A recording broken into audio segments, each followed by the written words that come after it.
when we bought our own land cash, when you go to the solicitor, you do the conveyancing for the title deed. And in fact, I'll just talk about that a bit as well, explaining that. But basically, your solicitor you're paying them to help you out and explain everything, but they don't really. They explain the bits that they think is important to you. You sign the dotted line, and somewhere on that contract, that deed, it'll tell you your local authority is whoever they are. But really, what they're doing is giving, and it works in your benefit, that some space, land, road, path to them, the local council, of which, very nicely, for the council tax you pay them, they maintain that road, that hedgeway, and the path. So you have a lovely path outside. If you don't, maybe you should be going to having a little chat with your local council, because in theory you own up to the middle of the road, and you don't really want the hassle of the other. And I've heard lots of little funny stories where some people go to the council and say, well, can you take your rubbish tarmac off my road? Otherwise I'm going to start charging you. Yeah, that's a bit of fun, but actually you need the council. There's got to be some sort of infrastructure in case you ever need it, or other people might want it. But going back to the deed on my dad's land registry, which we've always said from day one, and Carl's pointed out 100 times, and I'll say, yep, you're right. It's the same like your car documents. It says that on land registry documents in the UK, it says, my dad is the title holder. And then the next sentence says, this document is to identify the owner. But they're two separate sentences. And if you look up title holder, and Carl was explaining this to before, he was saying title holder means that you're a leaseholder. If you're a leaseholder, that means you're the tenant. So prior to that, you thought the two sentences were mixed together. You are my dad is the title holder. This document identifies the owner. So now you know the two sentences are separate. So the next question should be, hang on, who the hell is the owner then? But if you read right down the bottom, it says own property of Crown Estates. So the owner is actually the Crown. So the document's actually right, but that's not what you thought it meant. But if you look up the word owner, it's somebody who takes possession, which I thought, yeah, Carl's right. So that's actually what we've done on our land. Although we've not actually thought it through, my dad was the one who paid for it cash. He's the title holder, but he doesn't really have much to do with it. He leaves it to me. I act as owner. I go there. I've taken possession. I do my farming.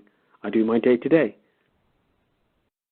So it's, the paperwork doesn't quite reflect what's happened, but now, I suppose, which is the threat really, is that I'm actually turning up as an owner, because prior to that, the wonderful thing that the Crown is, it can never turn up to actually claim to be an owner.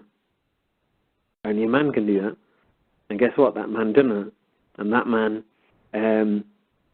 removed the council authority from to act as the local authority and to work over me and apply the Crown rules, regulations, terms and conditions of employment, I don't know, whatever you want to call them. For me, it was planning issues.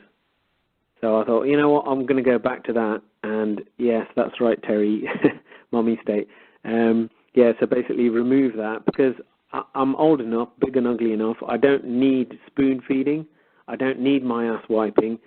I don't pay council tax, oddly, in that county. I don't get any dustbin collection. I don't get anything from them. So I don't need anything from the council. So although it's a nice thing and it probably works great, and I do use a bit of the road, but then I pay road tax for that. And that goes into eventually funding for the road that I do use. So, that works. That's fine. I'm happy with that. I like nice, clean roads so they don't mess my suspension up and my tracking on my vehicle. So, yeah, some things work. But, I did a lovely, nice, crafted notice to them saying, I know that the council works in benefit of man and mankind, but over the last few months, I don't believe that's the case. I don't feel that you've really looked out for me. So I either have to make a decision, then I either carry on with you, or carry on without you. And I've chosen to carry on without you. I'm going to open my own nation state and I'll start my own thing. But if you look up these BBC documentary, I think it might be even a three-part documentary where I'll actually show you different ones. And there's one that's just, if you type it in fact, let me open it up on Google. I'll tell you what I typed a couple of years ago, oddly enough. Right, what I've typed in Google is how to start your own independent state. Now you'll find loads of stuff on this, 200,000 different results, foreign policy, a wiki how to start your own country. That's quite a good one, a 12-step guide, a 10-step guide, but you have to own the land freehold, by the way. So it's going to be a bit tricky for some people with loans and stuff if they're racing ahead, thinking all sorts of other stuff.